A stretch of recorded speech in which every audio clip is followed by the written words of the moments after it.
আপনারা সবাই জানেন যে বিনা পরিশ্রমে কোনো কিছু অর্জন করলে সেই অর্জনের প্রতি আমাদের তেমন একটা মহত্ব বা সেই অর্জনের প্রতি আমাদের একটা টান অনুভূতি সেটা থাকে না। এটা কেন বললাম? এই জন্যই বললাম যে আমি যে ভিডিওগুলো শেয়ার করি পাওয়ার প্ল্যান্ট রিলেটেড, আসলে এই ভিডিওগুলো অন্য কোনো পেজ অথবা অন্য কোনো মানুষের কাছে আপনারা পাবেন না। আমি যে পাওয়ার প্ল্যান্ট হেল্পিংয়ের জন্য যে পরীক্ষা বা ভাইভা পরীক্ষার জন্য যে ভিডিওগুলো তৈরি করতেছি, খুবই গুরুত্বপূর্ণ সবার জন্যে। যারা পাওয়ার প্ল্যান্টে জব করতেছেন রানিং এবং যারা করতে চাচ্ছেন, তাদের জন্য এই বিষয়গুলো খুবই গুরুত্বপূর্ণ জানার।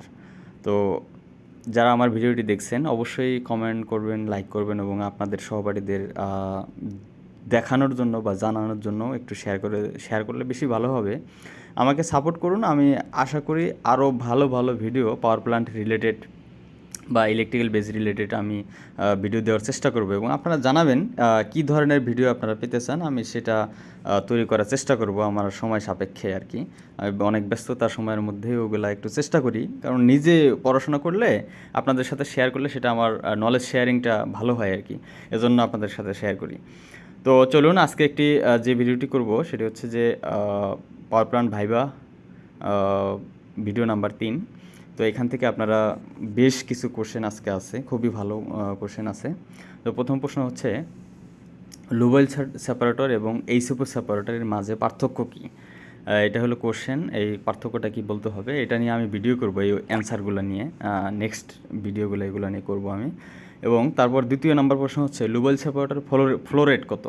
আমাদের যে লুবেল সেপারেটর আছে কোন ব্র্যান্ডের এবং এর পার আওয়ার ফ্লো রেট কত লিটার বা কত মেট্রিক টন প্রতি ঘন্টায়, এটা বলতে হবে। এবং এইচএফও ফিডারের ক্যাপাসিটি কত? আমাদের যে এইচএফও ফিডার আছে, আপনারা যে প্ল্যান্টে আছেন, কোথাও ভাইভা দিতে গেলে অবশ্যই রিসেন্ট যে প্ল্যান্টে জব করতেছেন সেই প্ল্যান্টেরই সব ডাটা আপনাকে জিজ্ঞাসা করা হয়।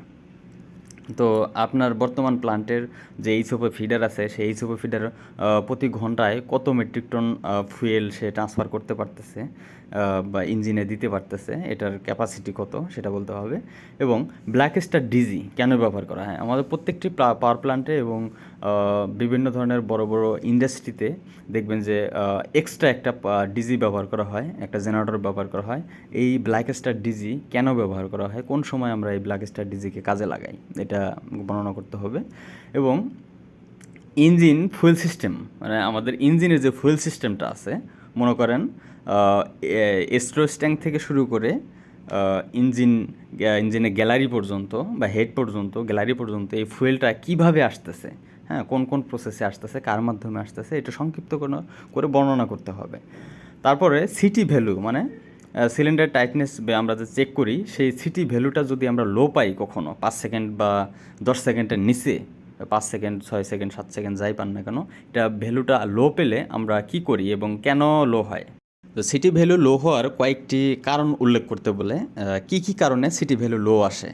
তো তারপর নেক্সট কোশ্চেন হচ্ছে স্টার্টেড প্রেশার লো অ্যালার্ম কততে, মানে সর্বনিম্ন কত প্রেশার থাকলে আমি ইঞ্জিন স্টার্ট কমান্ড দিতে পারবো, সেই স্টার্টের লো প্রেশারটা কত।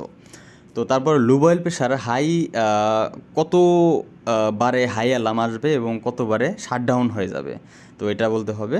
তারপর এসটি ওয়াটার টেম্পারেচার বেড়ে যাওয়ার কয়েকটি কারণ উল্লেখ করেন, মানে কী কী কারণে এসটি ওয়াটার টেম্পারেচার বেড়ে যায়। তারপর আরও জিজ্ঞায় যে ইঞ্জিন টেম্পারেচার বেড়ে যাওয়ার কয়েকটি কারণ উল্লেখ করেন, ইঞ্জিন টেম্পারেচার কেন বেড়ে যায়। তারপর ইঞ্জিনে যে আমরা ওয়াটারটা ব্যবহার করি সেই ওয়াটারে আমরা কী ধরনের কেমিক্যাল ব্যবহার করি, সেই কেমিক্যালটার নাম কী, হ্যাঁ, কী কেমিক্যাল ব্যবহার করি এটা বলবে। এবং রানিং ইঞ্জিনে হঠাৎ করে যদি সাম লেভেল কমে যায়, একটা ইঞ্জিন রানিং সাম লেভেল কমে গেলো হঠাৎ করেই, তো আসলে কী কী কারণে এই সাম লেভেলটা কমে যেতে পারে, কয়েকটি কারণ উল্লেখ করতে বলে। তো এর মধ্যেই বেশ কিছু কোয়েশ্চেন আমি বলে ফেলছি। তো ইনশাল্লাহ এই কোয়েশ্চেনগুলো আপনারা যদি নোট করে নিজেরা জানার চেষ্টা করেন অনেক উপকার হবে সবারই, এবং আমার নিজেরও উপকার হচ্ছে। তো আশা করি ভিডিওগুলো আপনাদের ভালো লাগে এবং আরও সামনে নতুন নতুন ভিডিও নিয়ে আমি আসবো, আশা করি ভালো লাগবে আপনাদের।